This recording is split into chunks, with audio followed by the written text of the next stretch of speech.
Olá, queridos! Sejam bem-vindos ao nosso canal Atraídos pela Palavra de Deus.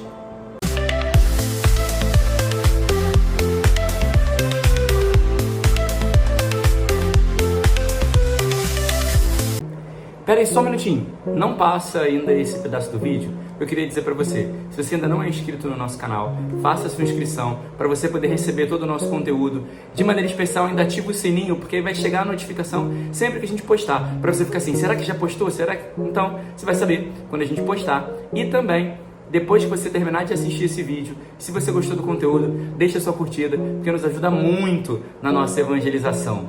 Deus abençoe, gratidão. Vamos então agora à nossa partilha da Palavra de Deus. Então, é muito bom ter você aqui com a gente. Mais uma semana, agora a gente está começando a 5ª semana da Quaresma. Então, nessa segunda-feira a gente tem uma primeira leitura imensa, né? Uma primeira leitura muito extensa, melhor dizendo, que fala do livro de Daniel, a história de Susana, uma mulher que começa dizendo o texto que era profundamente temente a Deus. Essa informação é muito importante e vai marcar e ajudar a gente a entender toda a dinâmica dessa primeira leitura. Ela era uma mulher temente a Deus. Vai dizer também que ela era bonita, mas a beleza é um artifício humano, né? Que é colocado na leitura para marcar os eventos. Mas o mais importante é temente a Deus. Porque se ela fosse só bonita, ela teria se perdido. Se ela fosse só bonita, ela teria perecido. Mas além de ser bonita, ela era bonita por dentro e por fora, podemos dizer assim. Porque ela era bonita, mas ela também era temente a Deus. Então ela tinha o lugar de Deus reservado na vida dela. E aí nós vamos ver o texto, que existiam esses anciãos. O ancião, ele é uma característica, ele é uma marca também da palavra de Deus, que é a velhice, ela é tida como sabedoria, né? Os mais velhos detêm a sabedoria. Só que os mais velhos detêm a sabedoria quando estão junto de Deus. Se uma pessoa idosa não está junto de Deus, ela perde toda a sua sabedoria. Porque a sabedoria vem de Deus e Ele dá a quem está junto dele. Então esses anciãos, eles deviam ser justos, era o que se esperava dele. Mas eles não vigiaram as suas paixões. Eles deram um assentimento muito mais à sua própria vontade do que às coisas de Deus. É o famoso tá tranquilo, sabe?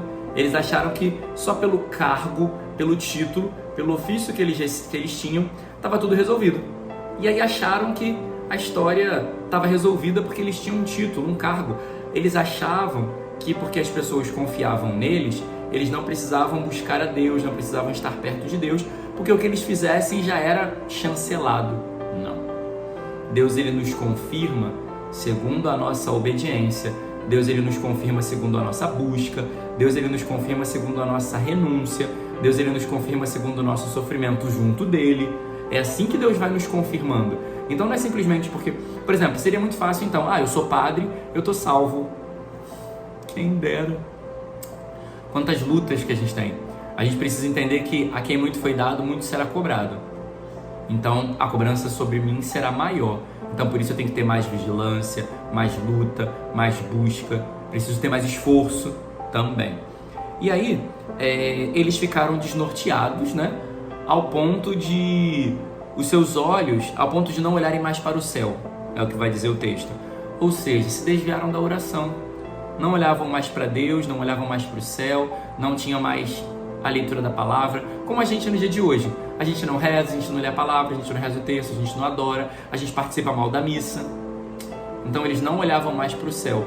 E aí é ladeira abaixo, porque eles começaram a se esconder no jardim para ficar observando todos os dias Susana. Até que um dia ela foi tomar banho, porque estava muito calor, e eles tramaram, porque ela, quando foi tomar banho, pediu para as empregadas voltarem no palácio para pegar óleos e ungüentos, né, para ela poder se purificar. E eles tramaram contra ela. Disseram para ela, olha, ou você se deita com a gente, ou a gente vai denunciar você. E aí ela mesma diz, olha que interessante, ela mesma diz, se eu me entregar a vocês, eu vou morrer, porque o salário do pecado é a morte. Ela estaria em pecado se ela se entregasse a ele, porque ela era uma mulher casada. Adultério era um crime, então era um pecado, em primeiro lugar. Se eu me entrego a vocês, eu vou morrer. Se eu não me entregar, eu vou ficar na mão de vocês. e vocês vão me denunciar. Ela prefere não desagradar a Deus, porque ela tinha uma opção. Ou ela desagradava a Deus pelo pecado, ou ela desagradava aqueles homens. Ela preferiu desagradar aos homens, mas não desagradar a Deus. Por quê? Porque ela era uma mulher temente a Deus. Então ela sabia o que ela devia fazer, ela sabia onde deveria estar o coração dela, que de forma alguma o coração dela poderia se afastar de Deus. Então ela prefere desagradar os homens. Ela decepcionou aqueles velhos para não decepcionar a Deus. E na sua vida, quantas vezes você prefere decepcionar a Deus para agradar os homens? Quantas vezes você toma atitude com medo de desagradar os homens, mas acaba desagradando a Deus? Um caso prático que a gente sempre fala: não, eu menti para não ficar mal, eu menti para não desagradar. Queridos, isso significa que você está querendo agradar mais aos homens ou agradar a si mesmo do que agradar a Deus. Então você não é uma pessoa temente a Deus. Você não é uma pessoa que tem virtude. Porque se nós ainda estamos buscando dar desculpas para o nosso pecado porque queremos agradar aos homens, ou estamos pecando porque queremos agradar a nós mesmos, nos satisfazer com os nossos prazeres, nos satisfazer com o que nos dá vontade, nós não estamos amando a Deus. Agradar os homens, consequentemente, pode fazer você desagradar a Deus. Então é melhor agradar a Deus e desagradar os homens. Deixa os homens se virarem com aquilo. E a gente vai ver na continuação da história que valeu muito a pena agradar mais a Deus do que aos homens. Então, toma juízo na sua cabeça. Pensa melhor nas suas decisões. Pensa em quem você quer agradar. Pensa onde que está teu coração. Pensa nas consequências que podem ter cada decisão. Porque ela poderia ter dito: tô ameaçada mesmo, vou ceder. Mas ela sabia e teve consciência, e ela pensou que se ela cedesse, ela desagradaria a Deus. E nunca na vida dela ela quis desagradar a Deus. Então ela se manteve firme e preferiu ser humilhada, levada ao tribunal, ameaçada a ser apedrejada e morta. Mas ela não desagradou a Deus. E um coração que agrada a Deus recebe de Deus o seu favor. Um coração que agrada a Deus não é abandonado por Deus. Um coração que sofre com Deus, que a gente vai ver ela chorando, mas olhando para o céu. Ela chorando e rezando: Deus, eu confio em Ti. Senhor, eu sei que Tu vai me sustentar.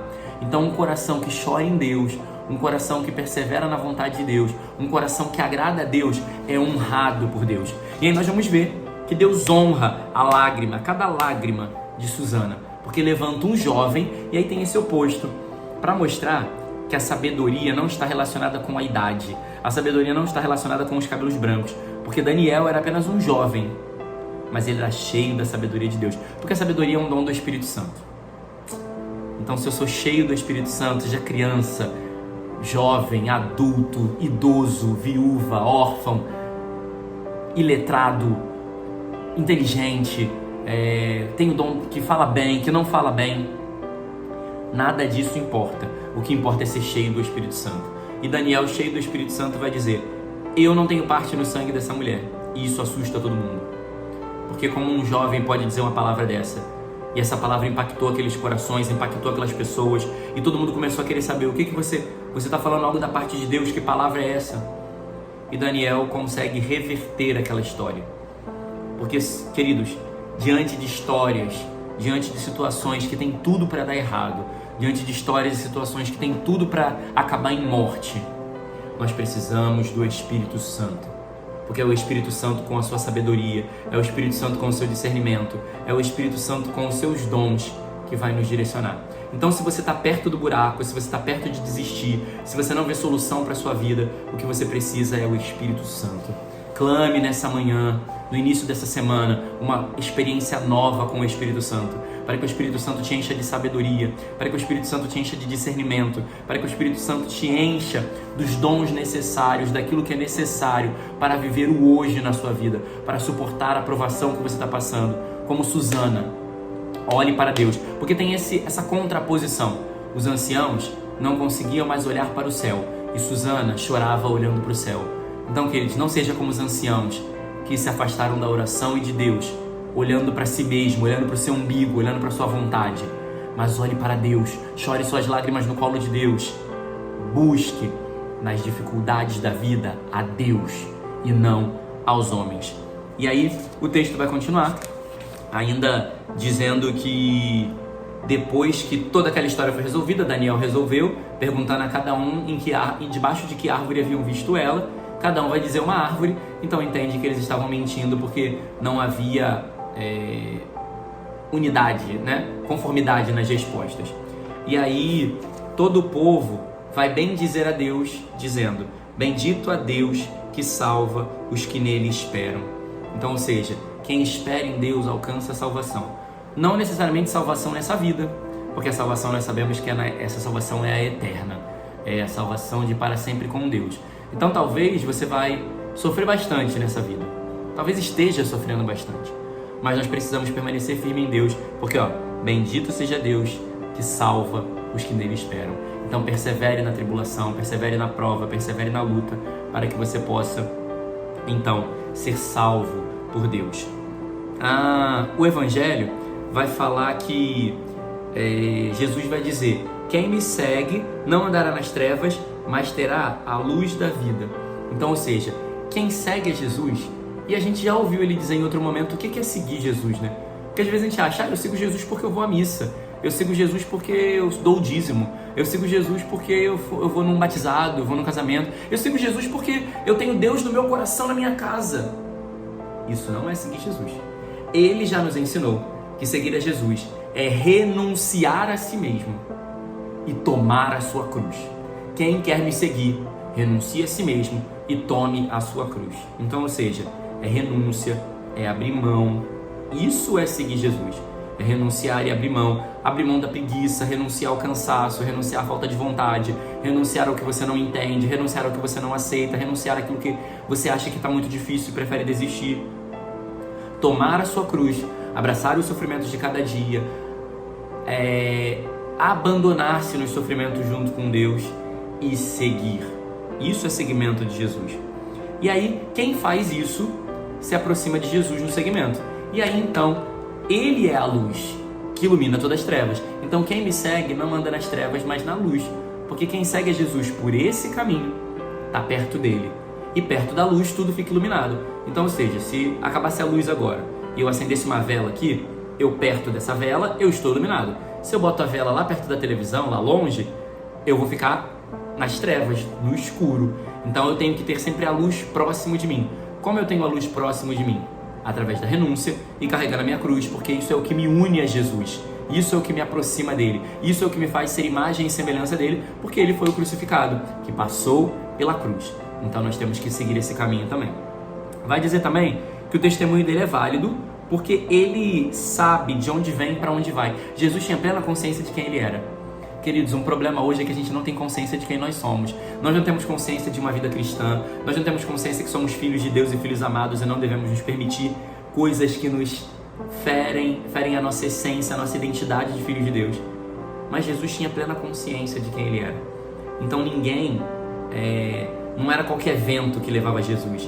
Não era qualquer palavra que tirava ele do rumo. Porque ele tinha consciência de quem era. Agora você não tem consciência de quem você é. Aí se alguém te fala uma coisa, você já explode, já se irrita, já perde todo o rumo. Porque você não está sabendo quem você é. Então, em primeiro lugar, faça essa experiência de pedir também ao Espírito Santo para te revelar quem você é. Filho de Deus e filho amado, que deve seguir o Senhor. E por fim, Jesus vai dizer, como ele vai começar a dizer agora com mais constância, que não chegou a hora, porque ainda não chegou o momento da cruz. Então ele está vivendo perseguições, sofrimentos, mas ainda não chegou a cruz. Queridos, eu e você também estamos passando por sofrimentos, mas ainda não é a nossa hora.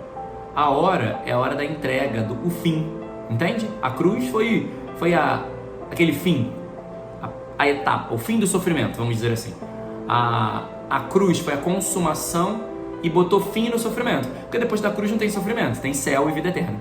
Então, eu e você estamos nos sofrimentos hoje, eu e você estamos na perseguição, mas ainda não chegou a nossa hora.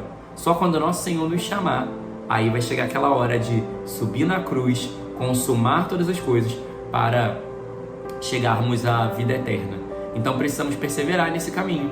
O Calvário é hoje, o Calvário é isso aí que estamos vivendo, mas é o Calvário que nos prepara para a cruz. A cada passo no Calvário, Jesus entendia que ele estava mais perto da cruz. Então ele entendia que estava mais perto da consumação de todas as coisas. Então traga esse sofrimento, esse sentimento também no seu coração. Traga esse alento ao seu coração. A cada passo que eu dou no meu sofrimento, mais perto eu estou da consumação. A cada passo que eu dou na minha luta, eu estou mais próximo da consumação. E assim nós vamos nos alimentando com a esperança em Deus e a esperança na vida eterna. Louvado seja nosso Senhor Jesus Cristo, para sempre seja louvado.